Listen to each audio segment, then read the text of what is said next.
Today what I have to do is change this compressor. This is I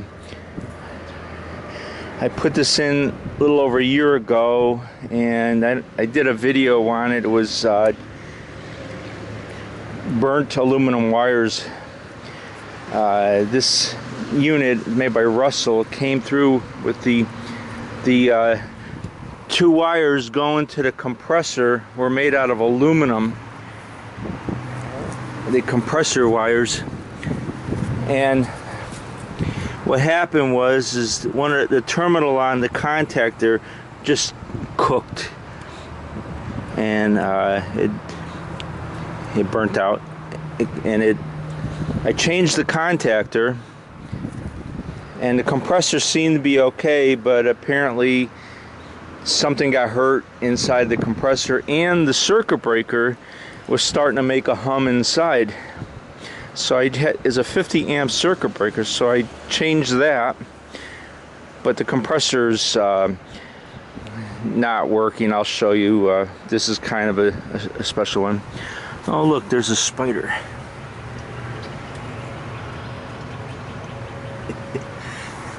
He's just sitting there enjoying the morning. Got a new amp probe. This is nice. It's got a swivel head on it, and the jaws aren't too big. Sometimes on some of the Copeland semi-hermetic compressors, trying to get these jaws on the little wire to the overload protector can be challenging if this is too fat. And these look like they're just about right. They don't give any extra on them, on the wires. But let's see. We have, okay, that's common, run, the red is run, and this is start. So what I want to do, I'm just going to catch the common leg here, because that'll be everything. And let's check my amps out.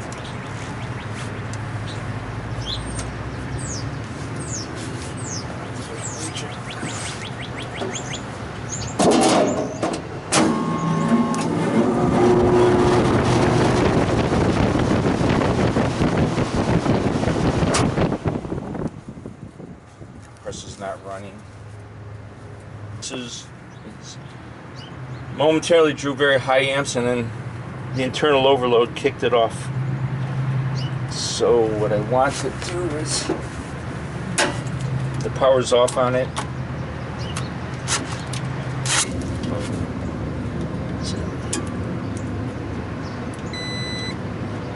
And now this leg and this leg, and this leg and this leg. Now this is an odd one. Usually when the overload protector goes off, you won't get continuity between one of the legs, or any of the legs. But why am I getting continuity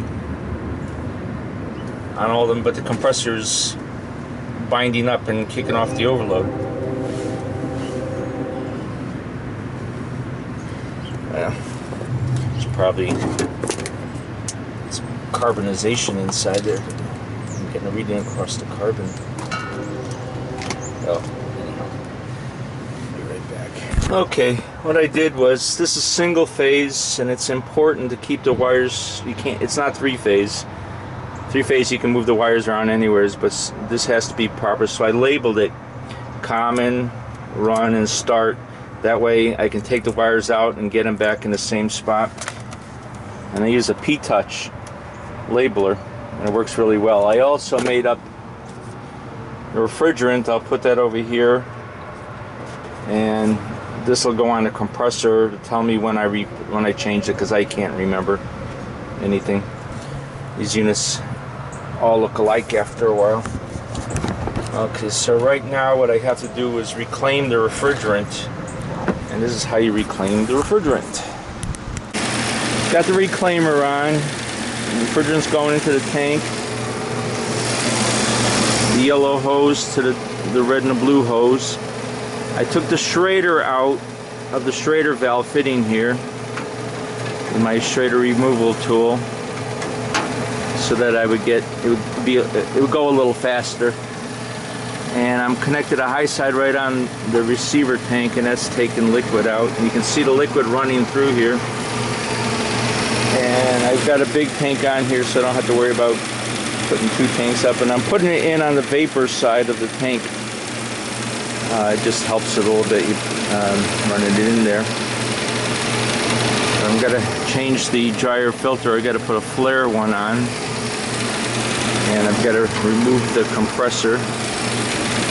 Take this off, the pressure control, low pressure switch. And when the electrician piped this in, I made sure he gave me a place to plug in, so I didn't have to jump it out. Ground fault, and that's good. But that's okay. I got to change the oil on my vacuum pump.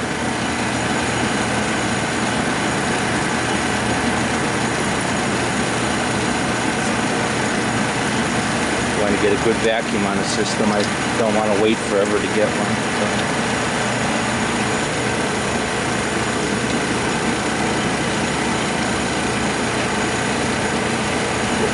It's a new vacuum pump oil. Break the seal on it.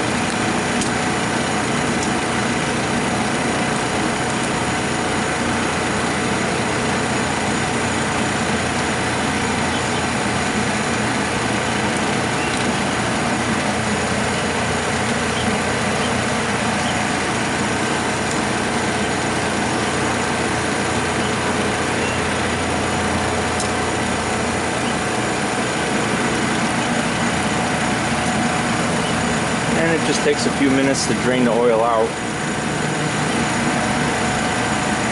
And here's the oil level, right? Put fresh oil in there. It's a good vacuum pump, JB. I've had Yellow Jackets and Robinaires. Robinaire worked pretty good. Yellow Jacket, I don't know, it wasn't that great. I wasn't really happy with it. This one I'm very happy with. The Robinaire I had was pretty good, but the base of it was a piece of plastic that just broke up on me. I kind of put that aside, and I didn't want to get another plastic and just have that break. JB works. This is a good pump. I like them. They're very good.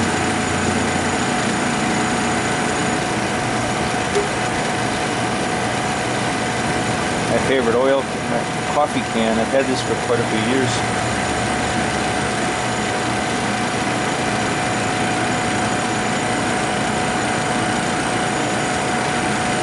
I put a little V in it for pouring oil. No, that's about it. I didn't have to pour it. You can see the old oil. Kind of dirty looking. New oil will be clean and shiny like Western oil.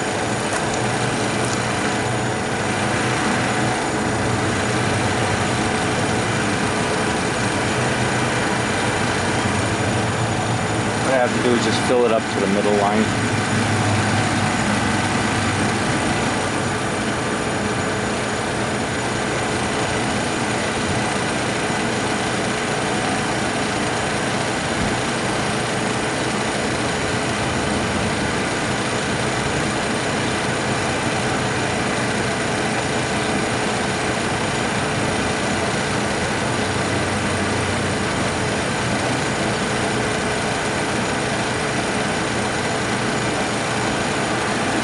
Looks good. I'm tipped a little bit. I'm going to go a little bit.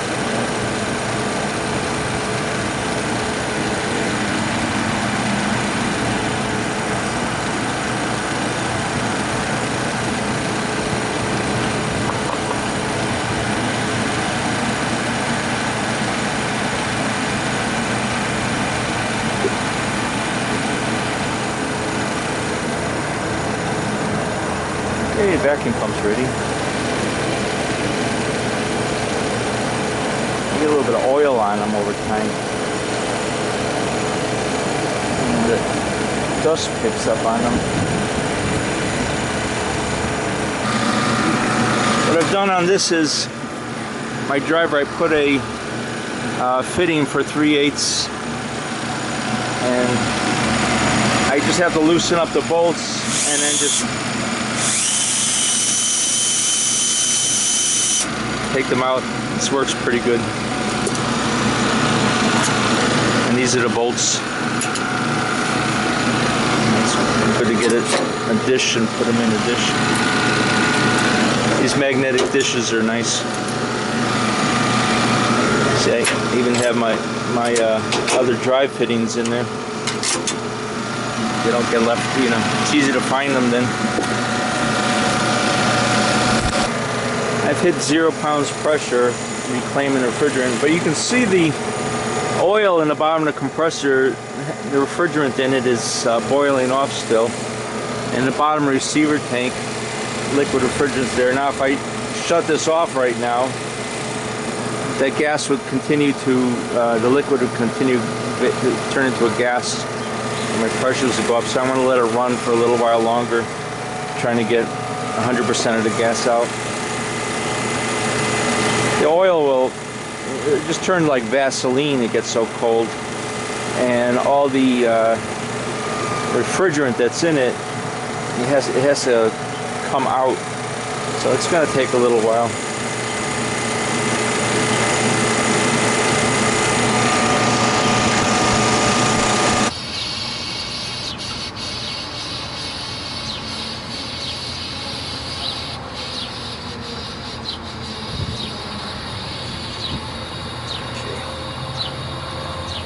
Let's see.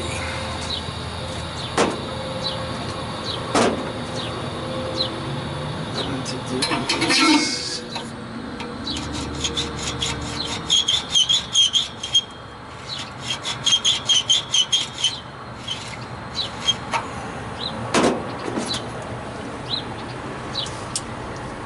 is these reamers, you can get some really cheap ones when you buy something, you know, a tool. They'll put a plastic one in. It's a piece of junk. This one's pretty good. It's metal, and it's a pretty good reamer.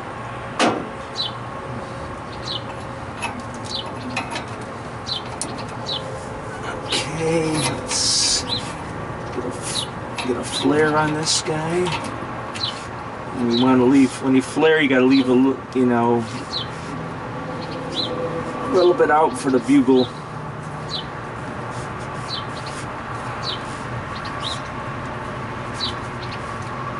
Okay, it's got to be on real tight so it doesn't slip.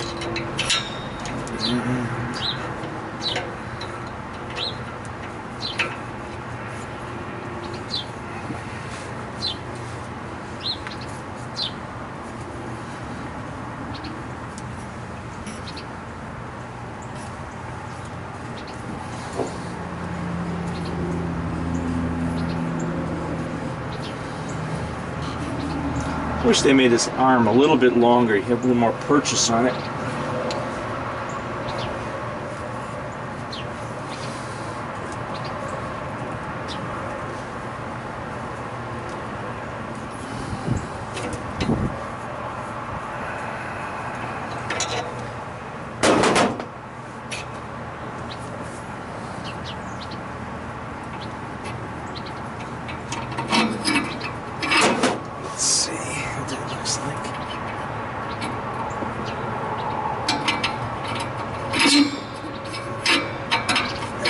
I want to get a little more.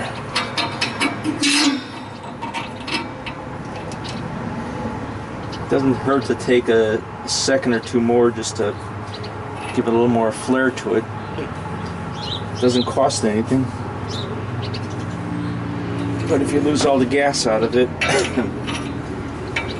because you flare it poorly and a week later it all leaks out, and it costs you a few $100s. So you got to come back, fix it, and then put gas in it.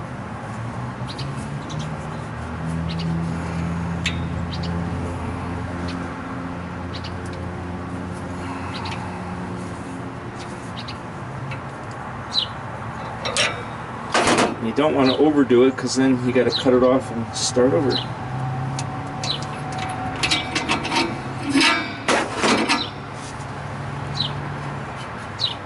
Looks good to me. New dryer.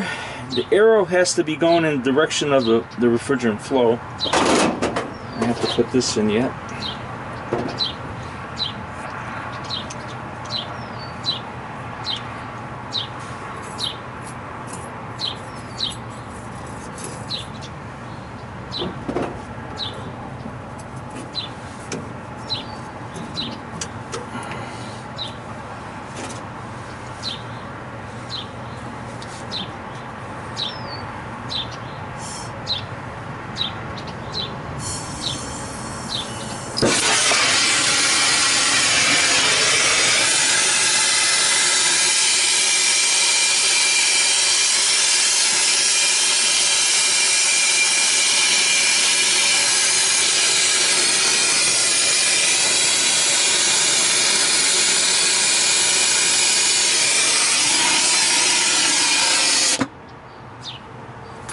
Okay, that's nice flare, sealed up good, and just colored up. And when that cools off, I'll put the dryer filter on it.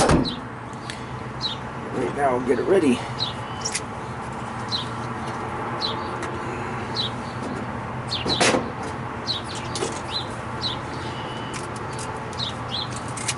Yeah, another day at the office. My office is always out in the weather.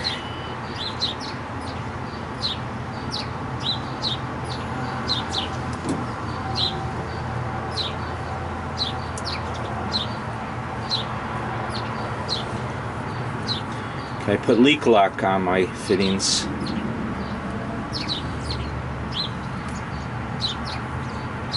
I've used leak lock since the 70s and 60s even.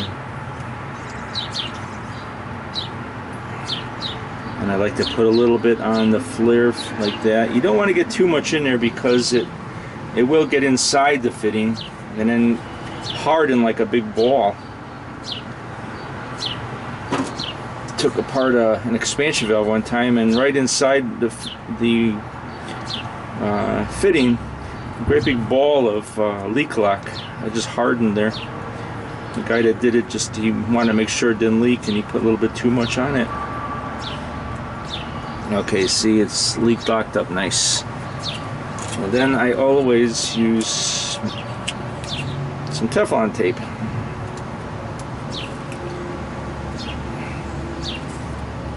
Remember when Teflon tape first came out? First was available actually.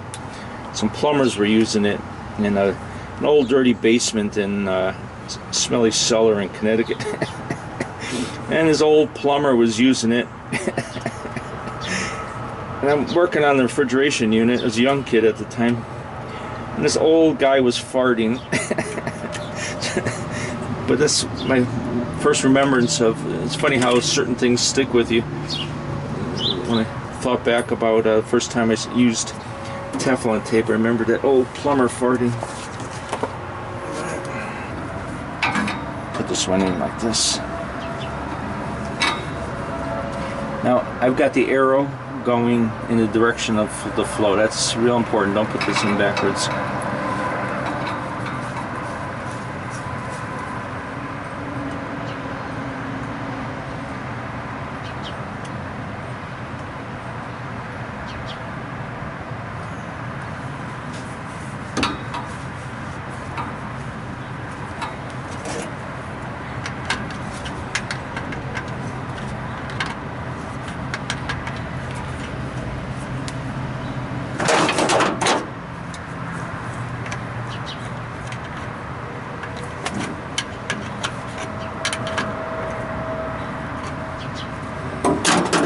Okay, it's still a little bit loose. Let's get this lined up.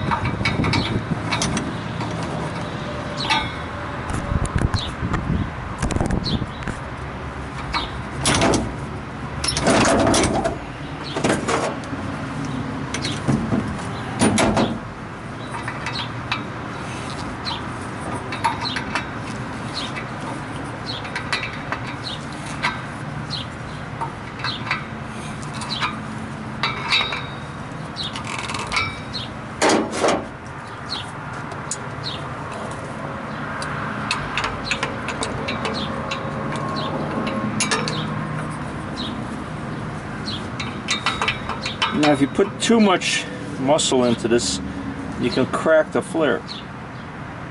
And that'll happen usually on an old flare that's been there a while. You have to learn how the feel for it. Get just enough on it. Now the reason I put in a flare dryer filter is so that in the future, if the dryer needs to be changed, it's much easier. Kind of a refrigeration thing, I think, more than air conditioning.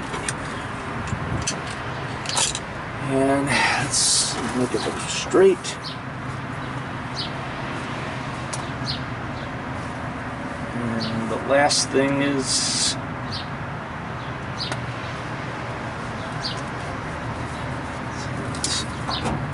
it's always good. This is the, I always do this, put the date on there.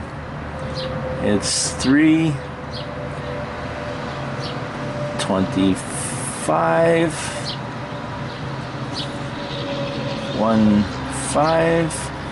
and I'll write Allied on it. So I know I did it and how long it's been there. Okay. Now the next muchacho.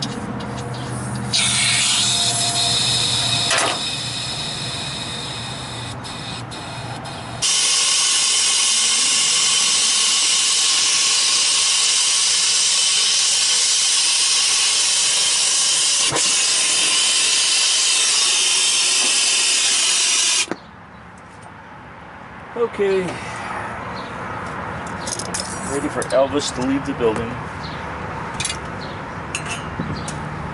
Let it cool off a little bit.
This new compressor should have a charge of nitrogen gas in it. When I pull the rubber plugs out, it should go psh. Occasionally you run into one where it just doesn't have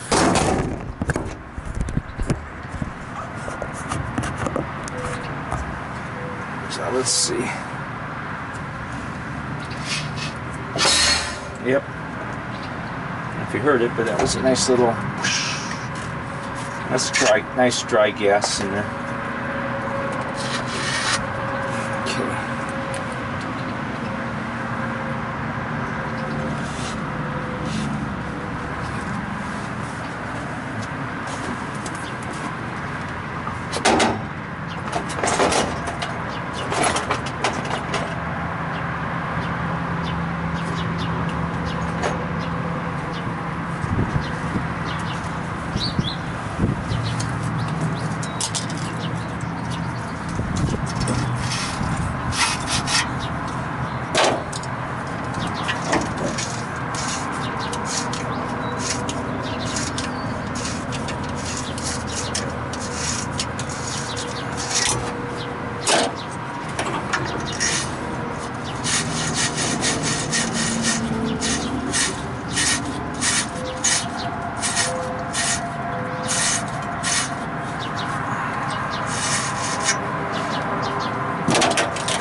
Time to get some more sandpaper.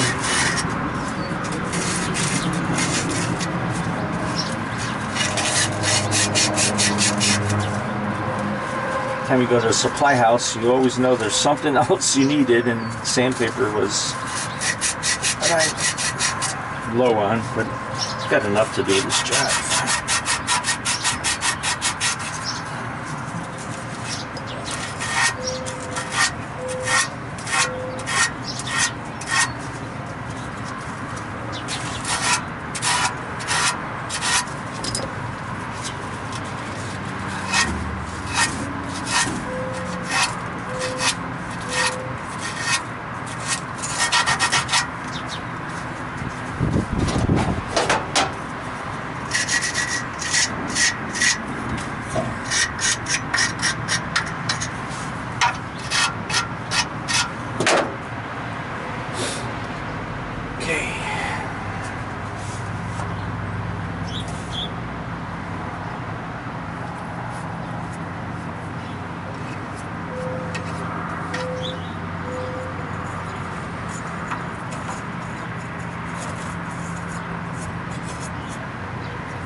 Little nitrogen flowing through it.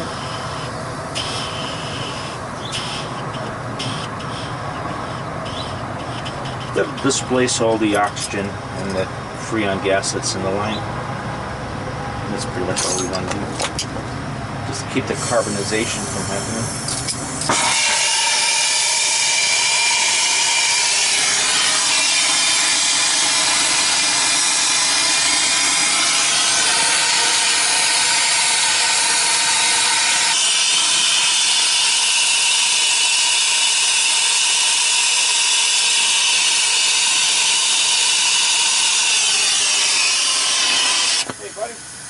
Hey Jay. Hey. How you doing today? Stocked a bunch of beer. You did what? Just stocked a bunch of beer. Stocked it, yeah. Yeah. Good for your exercise, yeah. You don't get to sit around all the time. That's right. Where did this come out from? It was laying against the back of the unit. It came from over there, I think. That's right. There? Well, it was over across the back of this unit here. I pulled it out so it wouldn't hurt the pins, you know. The wind. The winter. Yeah. This thing's settling a little bit. Yeah. I think not right now, but this summer I'll jack it up and I'll take the blocks and get some gravel underneath it just to get it level again. Yeah. So this thing is completely shot, huh? Yeah. Do you have to take this back? Yeah. Yeah. I'll send it back to the works. I got to seal the connections up on it yet. But I got a little bit more. Getting close there. I got to pull a vacuum on it for an hour or so yet.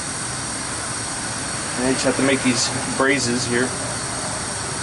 Put in a dryer filter on it. Took the old one out right there. Yeah. But there's a little bit more work. It's supposed to, hopefully the sun's going to come out. Yeah. It's raining pretty good this morning. Right. You can't open these systems up in the rain. You know, we get too much humidity and water in the systems, and then you have to change a whole bunch of dryer filters.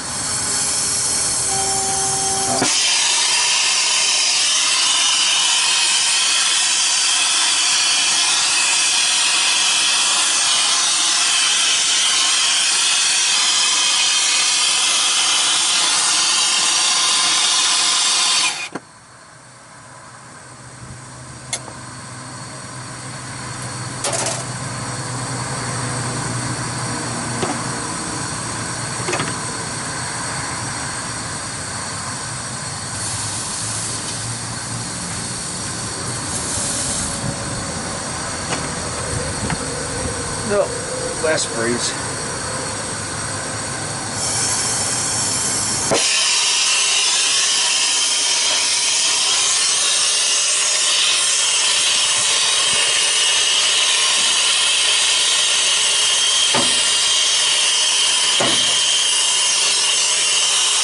We're almost at our vacuum. What I did was the unit came with new starting components. And these components are your start capacitor, your run capacitor, and your relay. And I just swapped it out. And fundamentally, it was just swapping the wires around. And it was fairly easy to do. And let me see where my vacuum's at.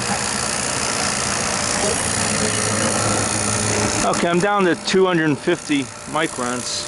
My battery's not doing too good on it, but I'm good with the I'm going to turn the vacuum pump off and then I'll charge it up. Okay, started it up.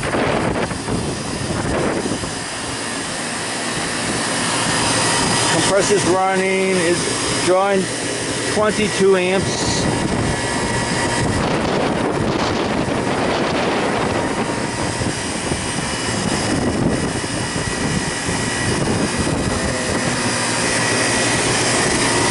What it says over here.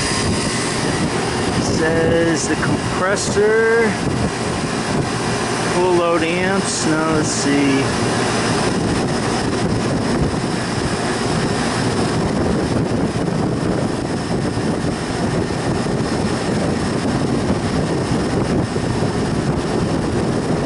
It's 230 volt single phase, minimum circuit and maximum circuit. Command motor amps. Run load amps is 27.6 and I have 22, but I have to put a little bit more gas in it. Put it in slowly right now. I'm leaving it in, but it looks good. Everybody looks happy.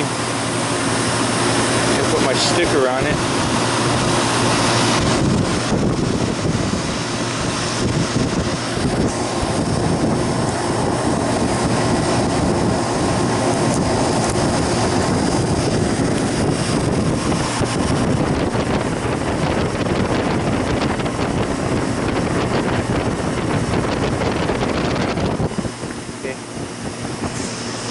Stickers on it.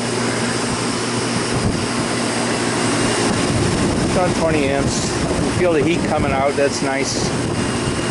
Sight glass. Double here.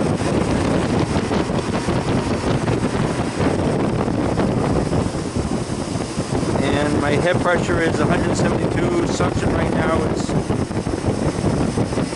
in. Okay guys, that's it for here.